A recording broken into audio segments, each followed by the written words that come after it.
ગુજરાત ફર્સ્ટનું studio on wheels Kutch પહોંચ્યું. ભુજના ભચાઉના ગુણાતીતપુર ગામે ખેડૂતો સાથે વાતચીત કરી હતી.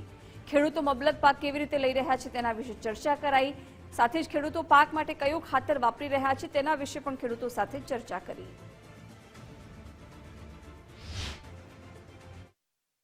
ઉત્તર ગુજરાત બાદ હવે કચ્છની વાત કરીએ તો કચ્છમાં પણ નેનો ડીએપી નું જે યુરિયા છે અને સાથે નેનો ડીએપી છે એ લોકો વાપરી ખેડૂતો વાપરી અને કેટલું પાકને એમને ફાયદો થાય છે, જમીન ફળદ્રુપ થાય છે કે કેમ, એમની સાથે સીધી વાત કરીએ. પહેલા તો સહકારિતા એના જે સ્થાનિક છે તેમની સાથે વાત કરીએ.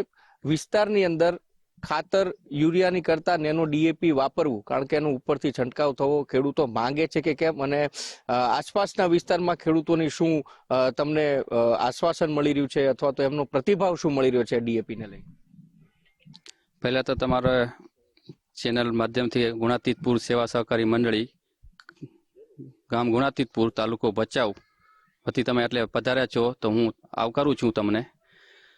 હા, નેનો યુરિયા અને નેનો ડીએપીની આપણે જો વાત કરતા હોઈએ તો કચ્છ જિલ્લાની અંદર પ્રથમ એવું અમારું ગુણાતીતપુર ગામ એવું છે કે પહેલા ડેમો ગુણાતીતપુરમાં કચ્છ જિલ્લાની અંદર પ્રથમ એવું ગામ છે તો ગુણાતીતપુરમાં ડેમો થયો હતો અને એના રિવ્યૂ છે કલોલથી ડાયરેક્ટ ઓનલાઈન જ્યારે એનું ખાતમુહૂર્ત કરવામાં આવ્યું કલોલથી તો એટલેથી એના રિવ્યૂ ગુણાતીતપુરમાંથી કચ્છ જિલ્લાના ભચાઉ તાલુકાના ગુણાતીતપુર ગામમાંથી રિવ્યૂ ગયા હતા.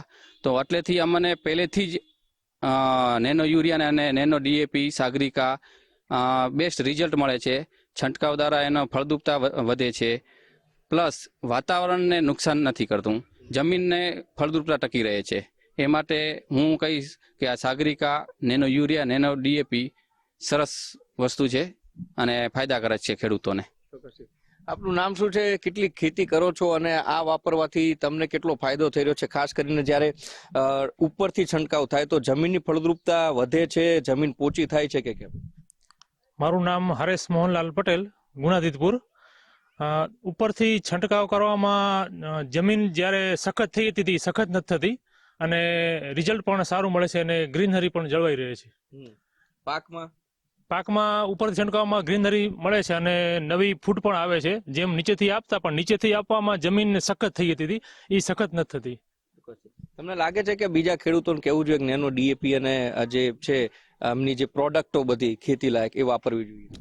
હા, મારા હિસાબે હું ખેતી કરું છું તો મને એવું લાગે છે કે જે આપણે જમીનની અંદર યુરિયાનો ઉપયોગ કરી છીએ તો એની અંદર તો શું છે, છારનું પ્રમાણ વધારે આવે છે, જેથી એક જમીન જે આપણી ફળદ્રુપતા વાળી જે પોચી રહેવી જોઈએ એ નથી રહેતી. પ્લસમાં શું છે, આનાથી એક જમીન બરડ થતી જાય છે, જેથી કુદરતી જે સંપદા આપણું જે છે જમીનની અંદરના પોષક તત્વો એ એક ઉણપ આવે છે, અણછિયાનું પ્રમાણ ઘટે છે અને ફળદ્રુપતામાં બહુ ઘણો ઘટાડો થાય છે. ભલે આપણે એક સમયે અચાનક રિઝલ્ટ મળે છે પણ એના પ્રમાણમાં આપણે નેનો યુરિયા જે છે એનાથી સારું એવું આપને રિઝલ્ટ મળે છે. તો આનો ઉપયોગ કરવા માટે હું ચોક્કસપણે ખેડૂતોને ભલામણ કરીશ કે નેનો યુરિયા, નેનો ડીએપી નો ઉપયોગ કરવાથી ખેતીમાં લાભ જ થશે. ઉત્પાદનમાં ફેર પડે છે? ઉત્પાદનમાં એવો કોઈ ચમત્કારિક પરિણામ નથી, પણ કહેવાનો મતલબ કે યુરિયાનો ઉપયોગ કરતા અહીં તો એના ઓપ્શનમાં આપણે લઈ શકીએ. તમારું શું માનવું છે? ગામના ખેડૂતો કહી રહ્યા છે ભચાઉમાંથી બીજી કોઈ જગ્યાએ જવું અને પછી હું ક્યાં ખેડૂતોને કોઈ ભચાઉના ગુણાતીત ગામના ખેડૂતોએ કીધું છે કે વાપરજો, પણ બીજા ગાળો દેવું તો નથી ને કે ભાઈ વાંધો નથી આવતો ને વાપરવા? ના, એવું કઈ વાંધો નથી. ખાલી પોતાના રિવ્યુ જોઈ લે કે વાપરીને એકવાર ટેસ્ટિંગ કરી લે પછી આગળ વધે. ખાલી એમથી કે આ ભાઈએ કીધું ના વાપર નાખું, પોતાના જમીન પર ટેસ્ટિંગ કરી લે કે યુરિયાને 1 બેગ પહેલા વાપરતા હતા તો આ છાંટવાથી એને શું ફાયદો મળે છે એ જોઈ લે, જમીનની ફળદ્રુપતા જોઈ લે, એનો વિકાસ જોઈ લે. તમારો રિવ્યુ શું છે? ના, વાપરવું જ જોઈએ, કારણ કે જે જમીન હાથ થતી હતી, બરડ થતી, અત્યારે દાડમના પાક છે એમાં પેલા અમે ડીએપી ઓગાઈને છાંટતા હતા તો હવે તો ખાલી આ રેડીમેડ મળી ગયું છે, 1 બોટલ એને નાખીને સીધું સ્પ્રે કરી શકાય દાડમ ઉપર. તો તમારું શું માનવું છે? કોઈ સુધારા વધારા કરવાની જરૂર હોય? માનો કે બોટલ નાની છે, બોટલ મોટી કરવી જોઈએ, અથવા તો મતલબ એમનો જે ક્વોન્ટિટી છે વધારે તો ફેર પડે એવું, અને ખાસ કરીને મોટા ખેડૂતોને આનાથી ફાયદો થઈ રહ્યો છે કે કેમ? એક છંટકાવનો વસ્તુ છે ને પાછું નેનો યુરિયા અને નેનો ડીએપીમાં એક નેનો ટેકનોલોજી નવી છે, તેથી પત્તાની અંદર ઝડપથી ઓબ્ઝર્વ કરે છે અને જે સિઝનેબલ પાકો છે જેવા કે ઘઉં, રાયડા કે એ બધા પાકોની અંદર ઉપરથી છંટકાવમાં એનું ઝડપથી રિઝલ્ટ મળે છે. તો ખેડૂતોને 50 કિલોની બેગની જગ્યાએ નેનો યુરિયા નું જે છે એનો છંટકાવમાં વધારે રિઝલ્ટ મળે છે. પાકમાં ફેરફાર થાય છે ખરો? ચમક આવી પાક એટલે મતલબ માનો કે દાડમ હોય તેની ચમક વધે, એવું કઈ ફેરફાર પડે છે ખરો? ખાસ બીજો ફેરફાર એટલે જે તે ટાઈમે એને નાઇટ્રોજનની જરૂર હોય તો નાઇટ્રોજનની ઉણપ પુરવાડ કરી આપે છે, પણ બીજા તત્વો જોઈતા હોય તો બીજા તત્વો કામ કરે, બાકી નાઇટ્રોજનની જગ્યાએ એનું કામ યોગ્ય જ કરે છે. એટલે વાપરવામાં કોઈ વાંધો નથી, યુરિયા કરતા નેનો ડીએપી વાપરવું સારું? હા, સારું. અન્ય પણ ખેડૂત આપણી સાથે છે, તેમની સાથે વાત કરીએ. કેવી રીતે તમે જોવો છો, કેટલો પાક લો છો અને કેવી પરિસ્થિતિની અંદર આ નેનો ડીએપી છે એ વપરાય અને એનો કેટલો ફાયદો થાય?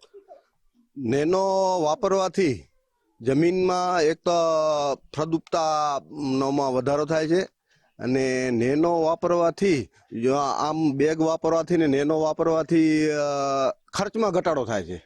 અને આજે જમીનની જે ફળદ્રુપતા યુરિયા જે નાખવાથી બેગ નાખવાથી જે ફળદ્રુપતા ઘટે છે એ આનામાં વાંધો આવતો નથી. તો ડીએપી નેનો ડીએપી ને નેનો યુરિયા ને નેનો ડીએપી એ બે વાપરવા ખેડૂત માટે સારામાં ખર્ચો ઘટશે અને ઉત્પાદન સારું મળશે. બીજા ગામના આવીને પૂછે તો શું કહેવાનું ખેડૂત આવે? કારણ કે ખેડૂતને પહેલા વિશ્વાસ ક્યારે આવતો નથી, કારણ કે પાક લેવાનો હોય છે સારો. એક વખત એમને વિશ્વાસ આવી જાય પછી જ પ્રોડક્ટ ઉપર એ લોકો કામ કરે અથવા તો એનો છંટકાવ સારું કરે. તમને ગુણાતીર્થ વાળાને વિશ્વાસ આવી ગયો, બીજા ખેડૂતને હું કહીશ કે પહેલું તમે એકર ઉપર આનો છંટકાવ કરો અને એનું રિઝલ્ટ જુઓ, એના પછી તમે કાયમ વાપરવાનું ચાલુ કરો. એટલે ભચાઉ તાલુકાના જે ગુણાતીર્થ ગામના ખેડૂતો છે એમનું કહેવું છે, આવો સાહેબ, આ બધાનું તો કહેવું એવું છે કે વાપરવામાં વાંધો નથી આવતો, તમારું શું માનવું? ના, ખરેખર સારી ટેકનોલોજી છે અને ઇફકો દ્વારા અમને ડ્રોન પણ આપવામાં આવ્યું છે. સારી એવી ખેતીમાં અમે ડ્રોન દ્વારા છંટકાવ પણ કરી છે અને પાછું સબસિડીમાં પરવડે તેમ એવું નેનો ટેકનોલોજી માટે, નેનો યુરિયા વપરાશ માટે એમાં ખાસ સારું રિઝલ્ટ મળે છે. જે ડ્રોનથી છંટકાવ માટે જે મોટા પાકો છે, દાડમ છે કે રાયડો છે કે દિવેલા છે, એ મોટા પાકમાં અંદર ઘરી શકાતું નથી. ડ્રોન દ્વારા છંટકાવ દ્વારા સારું બેસ્ટ રિઝલ્ટ મળે છે.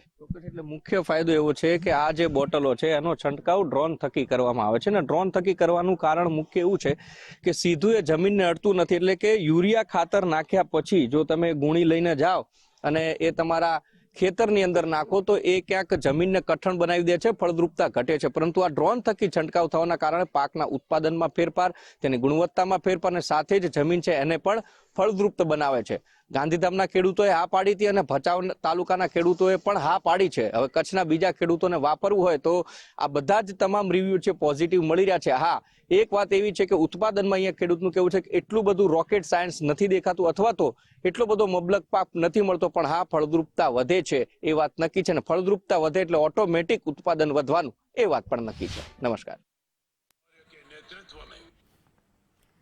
તો ખેડૂતો મબલક પાક લઈ રહ્યા છે કચ્છના, ત્યારે ગુજરાત ફર્સ્ટની ટીમ જ્યારે સ્ટુડિયો ઓન વ્હીલ્સ ત્યાં પહોંચી ત્યારે તમામ ખેડૂતો સાથે વાત કરી હતી. ભચાઉના ખેડૂતો સાથે સ્ટુડિયો ઓન વ્હીલ્સે વાતચીત કરી હતી અને કેવી રીતે ખેડૂતો મબલક પાક લઈ રહ્યા છે તેના અંગે વિસ્તૃત ચર્ચા કરી હતી.